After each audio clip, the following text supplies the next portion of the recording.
अमरावतीच्या परतवाडा शहरामधील तरुणींचं लैंगिक शोषण आणि त्यानंतर त्यांचे अश्लील व्हिडिओ व्हायरल केल्याच्या प्रकरणामध्ये दररोज नवनवीन खुलासे समोर येत आहेत।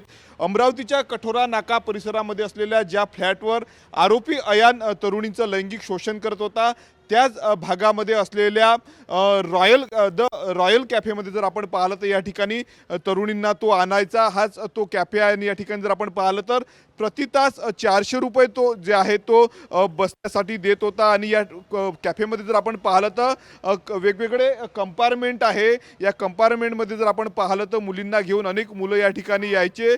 400 रुपये प्रति तास जे आहे ते कॅफे चालकाला द्यायचे। आणि याच ठिकाणी जर आपण पाहिलं तर आरोपी अयान जो आहे तो त्याच्या सोबत आणलेल्या तरुणींसोबत जे आहे ते अश्लील चाळे करायचं आपण बघू शकतो दृश्यांमध्ये।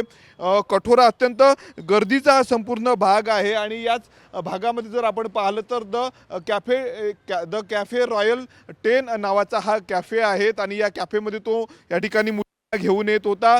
याच भागातून काही अंतरावर जर आपण पाहिलं तर जो फ्लॅट आहे ज्या ठिकाणी 7 ते 8 वेळा अयान मुलींना घेऊन गेला आणि त्या ठिकाणी त्यांचं लैंगिक शोषण केलं। सूत्रांनी दिलेल्या माहितीनुसार जर आपण पाहिलं तर पोलिसांनी आरोपी अयानला या ठिकाणी आणलेलं होतं।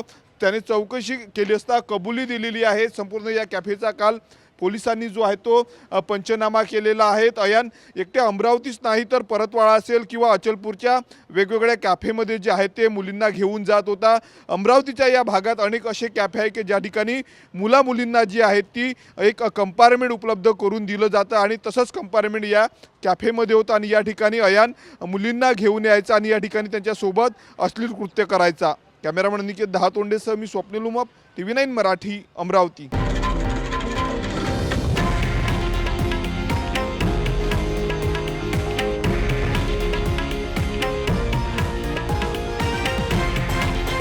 हे आहे देशातील नंबर 1 न्यूज नेटवर्क आणि आपण पाहत आहात TV9 मराठी, एकमेव।